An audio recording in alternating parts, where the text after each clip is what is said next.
guys, it is Aoife from Fred Weasley Died Laughing, and I'm here with another weekly wrap up. I had a really good reading week this week. I read 5 books in total, and then I finished off 2 that I'd been reading for a while, so I have a lot to talk about, so I'll literally just get straight into it. So the first book that I finished wasn't really this week. I literally finished it straight after I filmed my last wrap up, so it was technically last week, but I just didn't get to talk about it, and it was called The Lie by C.L. Taylor. And if anyone saw my review for this on Goodreads, you would know that I absolutely hated this book. Oh my god. I was reading it on audio, or I was listening to it on audiobook for a while because I was able to get it from my library in audiobook, and I don't think it really contributed to my hating the book so much. I didn't particularly like the narrator because she was really good at voice acting. She did a lot of really like different accents and stuff, but I just found that it just slowed down the book for me a lot, and I wasn't able to speed it up with the system I was using at the time, so I just felt like it was really slow at times. The only lesbian character in this book she gave a really gruff, like, manly voice to as well, which I thought was a bit like I don't know why she had to do that. It was just real silly or something. I don't know. It just kind of annoyed me. And yeah, so I didn't particularly like the voice acting. But anyway, this book is about a girl called Emma who 4 years ago she went on a holiday with 3 of her friends, and basically only 2 of them came back alive, and it kind of is separated into present day, where Emma is now known as Jane Hughes, so she's going under a different name and she's living in a different part of the country, and she's kind of trying to forget what happened on the holiday, and she ends up getting all these kind of weird letters and stuff per someone saying that they know what really happened, and we don't know what happened, and she's freaking out. And then it goes 4 years back, and we're trying to figuring out actually what did happen, and we're learning that they went to this weird kind of culty kind of place in Nepal, and things just don't look right from the get-go basically, and we're trying to figure out what happened there. The first thing about this book is that her friends are literally the worst people in the world, like the worst people in the world. Even the ones that are moderately okay are still the worst. I just didn't like them at all. I don't know how anyone could have any kind of friends like these. They were just so bad. And the main character, Emma, is literally the stupidest person alive, because every time something happens where she's like, oh, I don't have a good feeling about this, she just ignores it. She just like goes on with it. She's just the thickest person. Like, she just made some stupid decisions constantly, and not only like on the holiday, but like in the present day as well. She was constantly getting these feelings about people and saying that, like, oh, this doesn't seem right, or this, she was acting kind of weird. And it's like, well, yeah, someone's blackmailing you, and this person that you know is acting weird or asking weird questions, and you're not going to put 2 and 2 together. It was just a mess. It was just an absolute mess. I just really didn't like the book. I didn't like the story. I just thought it was just flat. The ending was crap. It was just so bad. I gave it 1 star, and I will leave my link down below because I had such a ranty review about this. And I don't want to go on too much about it now because there's no point, because it was such a bad book. It doesn't even deserve any more words. So I will just leave my link below and you can go and read that if you want to. The next book I read was Spells of Blood and Kin by Claire Humphrey, and unfortunately this one didn't really do it for me either. This book is about a girl called Lissa whose grandmother dies, and her grandmother was kind of this kind of witchy person in their Russian community in Canada. They're in Canada, but they're kind of like have a Russian background, and her grandmother was this kind of weird kind of witch person, and she used to kind of make like special eggs that would like kind of have like charms on them, I guess, like, you know, eggs for sleeping better, eggs for pain relief, or eggs for fertility and stuff like that. And when she dies, Lissa has to take over from this and try and figure out how to be as good as her grandmother. And then she gets this weird visitor one day who is kind of this almost like a supernatural kind of creature. She doesn't really know what he is, and she has to try and figure out what her grandmother did to help him years ago, because the spell has broken now that her grandmother is dead, and she has to try and help this guy before he basically hurts someone. This had like a really good premise, but it just fell so flat for me. I was just so bored like the whole time. It's basically the guy called Maxim is going around fighting with people. She's making eggs, and then she's just being really grumpy like the whole book. Like, she's not even like a very like cheerful character. She's a really dour character for a main character, and like I feel like she's someone who would never smile. Like, she's someone who doesn't smile a lot, doesn't laugh a lot, and she was just really horrible to kind of read because there's nothing about her that would make you cheerful. Like, there's not really anything funny or heartwarming about the book. It was just really, really boring, and I just felt like going to sleep during it. And I really gave it to like that very last page to kind of turn around for me, but it just really didn't. It just didn't do it for me. Maybe it will do it for someone else. I thought like some of the Russian kind of background and the magic system and stuff was interesting, but I felt like there could have been more than just like making eggs. I don't know, like, it was interesting enough, and then her grandmother's background in Russia and coming over to Canada and that kind of stuff was interesting to learn about. I would have liked to know more, and I probably would have liked to know more about her grandmother, but for a character, Lissa just fell straight down for me. She just wasn't interesting at all. I didn't care about her. I had absolutely zero connection to any of the other characters in it. Yeah, so I gave it a 2 out of 5 stars, and yeah, I'm not sure if this is a series or not, but I wouldn't be reading on anyway if it is. The next book I read was The Dragon's Blade, The Reborn King by Michael Orr Miller. This is a book I received from the author Michael for an honest review. He very kindly sent it to me on ebook, and I finally got around to it because it was a few weeks ago, so I finally got around to reading this book, and it actually pleasantly surprised me. This is about a kind of dragon called Darnur, but the way this world is dragons actually kind of look like humans. They've like evolved, so they're like humans, but they're kind of like extra strong and they live extra long lives. So there is a difference between them and humans, but it's basically about this dragon there's the whole kingdom is kind of being overrun by demons and this really, really like dark lord, and then there's like a dark wizard as well, and he has to try and save his kingdom, but he gets really, really hurt, and then this other wizard that's a friend of his kind of takes him away to safety, but to save his life he has to do this special spell that basically makes him reborn. So he kind of goes like, you know, kind of reverses time, and not really reverses time, but reverses the time of his life, so he's a baby again. So then they have to kind of raise him again, and he's raised again to thinking that he's human. And then, so it goes like spans another 15 years or so, or 16 years, and then, you know, the war kind of starts up again. Everything that was quieted down kind of comes up again, and he finds himself in the middle of this war, and suddenly people are telling him, hey, you're the Dragon King, you're a dragon, and he's like, oh god, okay. So I did like this. The premise of it was really, really good. It was a little bit description heavy, I think, at times. It could have been edited a little bit more, maybe to kind of make it a little bit more exciting, specifically at the start. It dragged on a little bit as well at the start. I felt like the time from when the spell happened to when the action really started for Dunner kind of dragged on a little bit. But overall I did enjoy it, and I think I would read the next one. I think I'll probably do a video review of this as well, just to talk a little bit more about it as well. But I think it did pleasantly surprise me. It was better than I thought it would be, and as a fantasy debut it's pretty solid, and yeah, so I gave it a 4 out of 5 stars. The next book I read really surprised me because I just wasn't expecting it to be quite as good.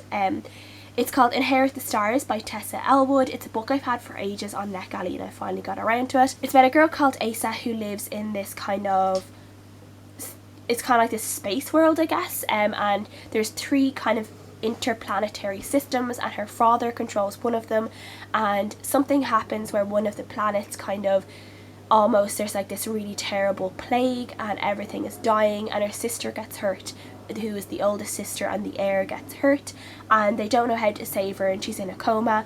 And then her father gets the other sister, who would be the next oldest, in an arranged marriage with the son of other leaders of another interplanetary system.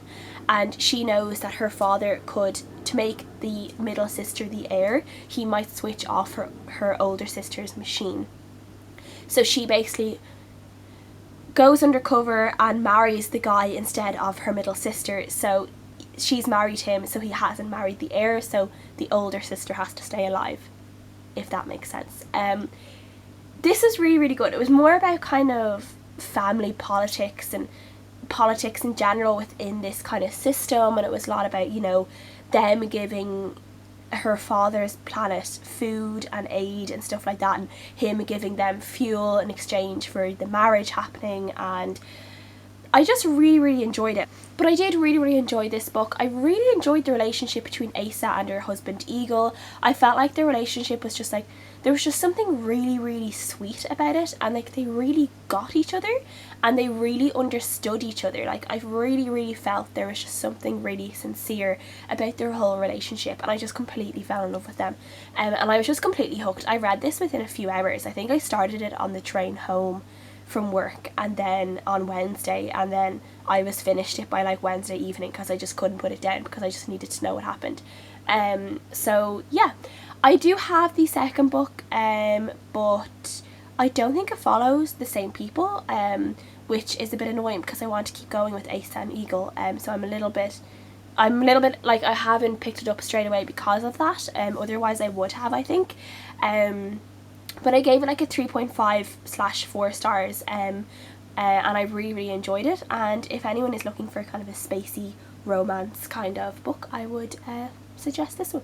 The next book I read was probably my favourite book of the week. I absolutely raved about it. I recommended it to so many people on Goodreads, and it was In the Hope of Memory by Olivia Revis. This book is basically about a girl called Hope who dies, and she leaves a scavenger hunt for 4 of her kind of closest friends, who were all kind of friends with her like separately from each other, so they don't actually really know about each other if they've never met each other before, and suddenly they're all brought together to try and figure out the clues for these scavenger hunts, and she's giving each of them kind of their own little mission to kind of overcome something that has been bothering them in their own lives. So she's kind of trying to help them beyond the grave, I guess, a little bit. But this was just absolutely beautiful book. I absolutely loved it. Hope definitely is a little bit manic pixie dream girl. Like, she is described just like, you know, like an angel, like completely like perfect person in front of all these characters just rave about her, and she's like the best person in the world. And it's like, okay, I'm sure there were some like qualities about her that you didn't like, but we don't hear about them obviously, which, you know, she just does seem a little bit too perfect at times. But we're not hearing anything from her personally, we're just hearing about them because obviously she's dead.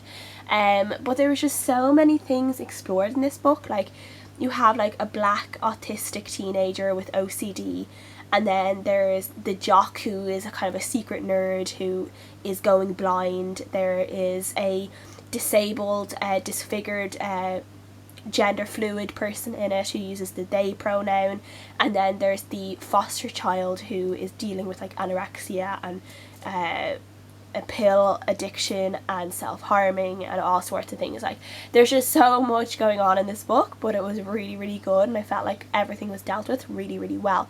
And I specifically liked Aiden, who was the autistic boy, and just kind of how he described things when we were getting things from his point of view, and just things that kind of irritated him. Like, he had to count everything, and the number 5 to him was really like special.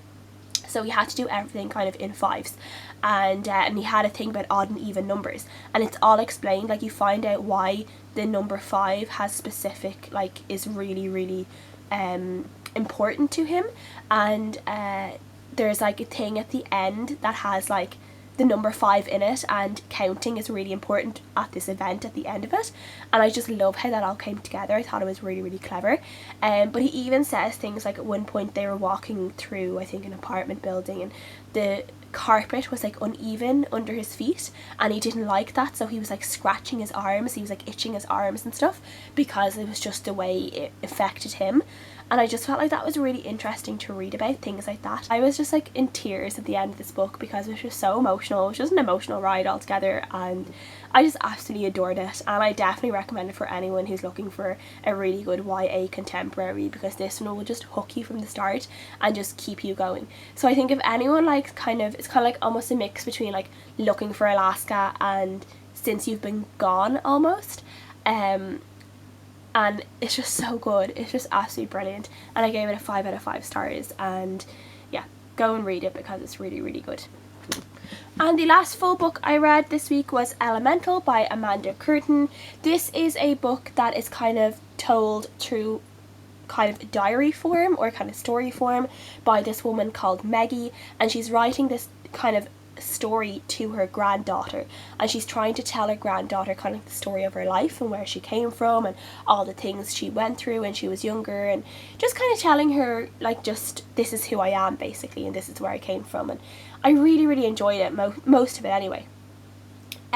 It's basically, she starts off in like this little village in Scotland where all her family are like fisher people, and she's dealing with a lot of kind of traditions and things like that, and a place where women aren't respected, women are nothing in the eyes of these men, and you know, women are only good for one thing. And it's just really good. I just really, really enjoyed it, and you kind of learn about her going on to becoming kind of a fish worker in this other town, and kind of learning what it is to be free from her family and free from her controlling grandfather, and kind of coming into herself and issues that her sister is facing, and her trying to save her sister from all these issues, and then falling in love and getting married and emigrating to Australia and all that kind of stuff. And it just spans like a whole generation, and it's just really, really good. It was just like, there's nothing like really big that happens in it. It's not really like, there's not this huge kind of thing that happens. It's just more kind of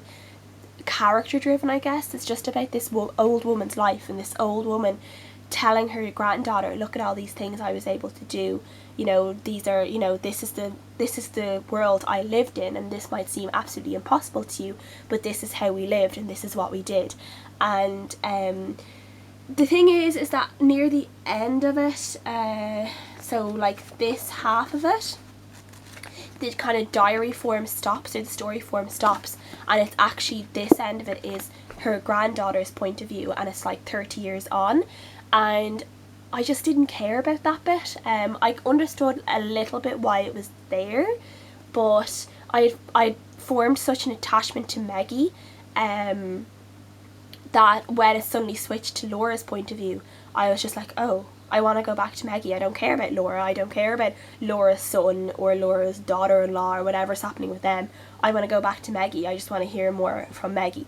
And yeah, like I just felt a bit disappointed at the end of it, but I gave it 4 stars. It was really good. I think if anyone likes these kind of slow, kind of lapping, character driven stories that aren't like, no, that are just literally just about someone telling their life and telling their story, I think this is a really good one. It's just a little bit atmospheric. You can really feel where they are, like the cold of the waters when they're dunking their arms into the ice water for the fish and to clean the fish off themselves, and you know, being around fish all the time. You're just like, it's just kind of, there's just things that happen in this that obviously did happen, that was obviously, you know, a whole way of life for people, and it's so hard to believe that people did actually live like this.